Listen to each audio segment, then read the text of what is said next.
Hey everyone, welcome. So I'm going to be talking about pros and cons of going to a smaller college. Personally, I go to a smaller school and I think the size of your school is very important when deciding like what college to go to. I think that is a huge factor to consider when you are deciding. I tried to make this list as unbiased as possible because I really like the size of my school. I'm going to be talking about 5 pros and 5 cons of going to a smaller school. And the first pro is going to be the teacher to student ratio is typically smaller. So the staff to student ratio is something you definitely need to look at every school you're considering applying to. My school is like 17-1 student to staff ratio. I'm not saying going to a bigger school has like a bigger ratio. That's not always the case, but you are typically going to have a smaller student to staff ratio at a smaller school. So that leads me into my second pro, which is you're gonna get more individualized one-on-one attention if you go to a smaller school. I have been in college for 4 semesters and 2 like summer semesters, and I have never been in a classroom with more than 40 students. Never. And I think that's really important. When you're in like a big school and you're in a huge 300, 400 person lecture hall, your professor is not going to know you and they're not going to care about you. You are just going to be a number on a paper. You're just going to be a grade. You're just going to be a student, a statistic. You're not going to be a person to them. When you're in those smaller classes, your professors are going to know you by name, know your face, know your personality. They're going to get to know you a lot better because that just comes with them having less students to deal with. So keep that in mind. Personally, I've had almost every single professor know me by name and face and will still recognize me a year after I've taken their class. And again, that is very important. Your professors are going to be professionals in the field that you want to study. So when you get further along in your college experience and you're considering like jobs after graduation or internships, or you just need advice, your professors are going to be who you go to. Your academic advisors, sure, like they may help, but chances are you want to talk to those people who are more experienced in that field, and those are going to be your professors. Another thing is just staff in general. Like, I know the dean of my college. I have had a conversation with him. I am going to interview him in the future. I know someone who got lunch with him just because the dean, like wanted to help this student out with like future endeavors. And that's not something you get at bigger schools. I have a professor who said that he has never even met a dean, like a professor has never even met or talked to the dean since coming to, like up until coming to a smaller school. So that is something that's very special. You definitely get more one-on-one attention. You get more personalized learning, more personalized education when you're at a smaller school because there's less students that your professors and the other staff members have to deal with. My third pro is there are less distractions. Guys, I know that college is a time to party and have this extravagant experience. People say have the college experience, and that's going to like football games, tailgates, parties, pre-games, whatever it may be. And I'm definitely not saying that that's not a thing that happens at smaller schools, but there is less of it. There are less things that you feel obligated to go to because everyone's going. Or like, I go to a small school. I don't know if I said this, but my school's got about 6,000 students. I never feel like there's nothing to do. Like my school does a good job of like having things to do, but there are less things that I like feel obligated to go to. Like I said, college is a time for partying and fun, but it's also a time where you get your education, where you need to study. You're going to be challenged academically for sure. And you want to make sure that you don't get wrapped up in student life. You want to make sure you put your studies first because you're paying to go to school, so that's like the whole point. So you want to make sure that you're limited on those distractions. Again, I'm not saying that it's impossible to get distracted, but it's definitely less of a possibility. My next pro is there are more chances of being around like the same people. So you may have like developed your friend group, whatever.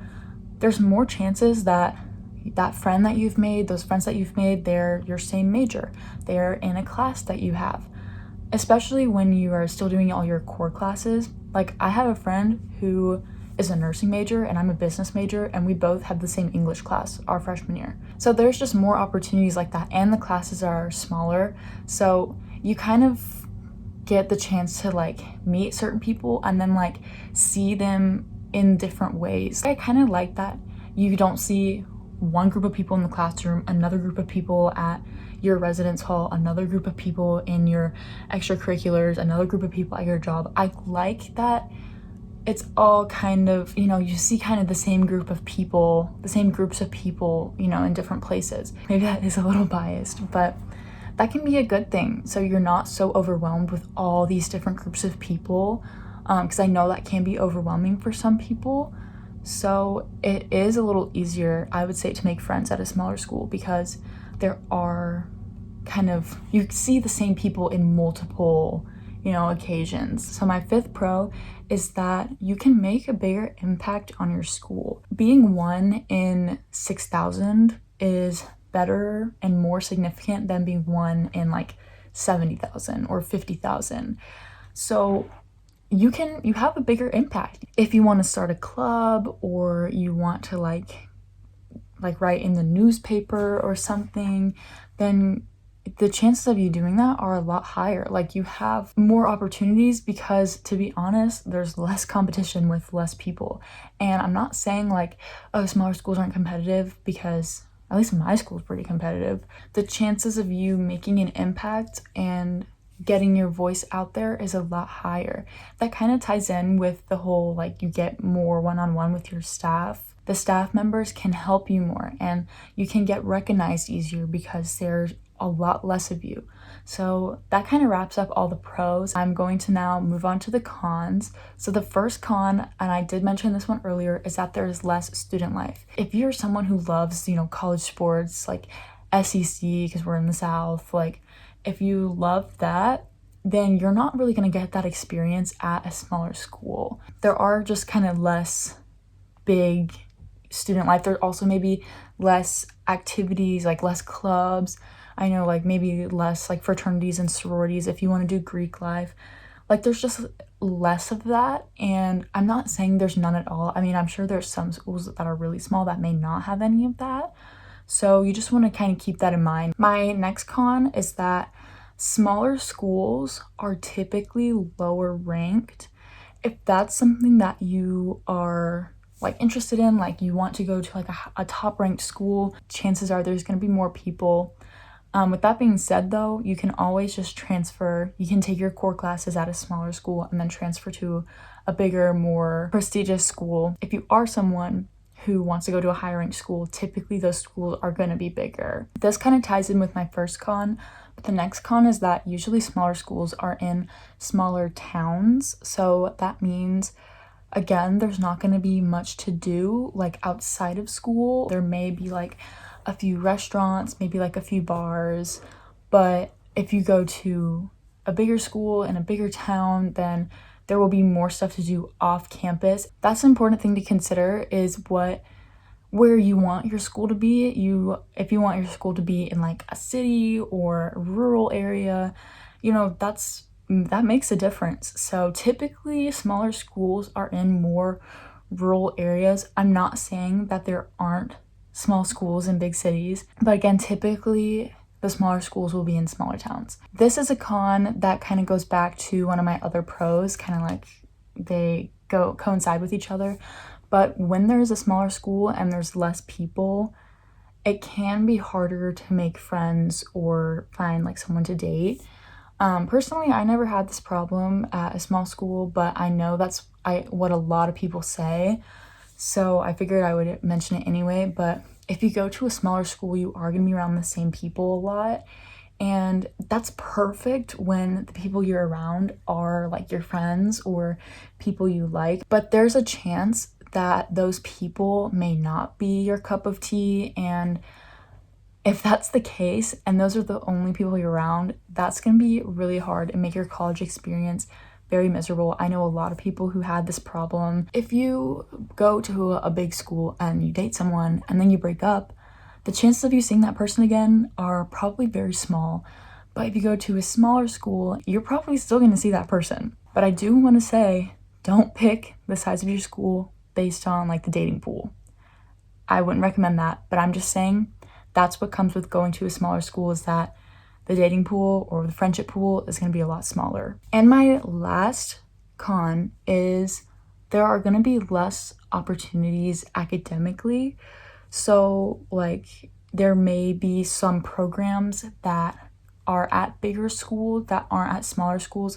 Like I know bigger schools have a bunch of more majors than smaller schools. If you're someone who maybe you're not sure what you want to do yet and you're going between a few things, you may want to go to a school that has more majors. So that's my list of 5 pros and 5 cons of going to a smaller school. If you have any questions or any other like pros or cons, then leave them in the comments. Like I said, I tried to make this video as unbiased as possible. I do go to a small school and I love it. I feel so at home there. So take that with what you will, but I did try to make a good list of things that like people I've heard say, you know, that they don't like about going to a smaller school, or things they like about going to a bigger school that you don't get at a smaller school. But yeah, thanks for watching and I'll see you on the next video.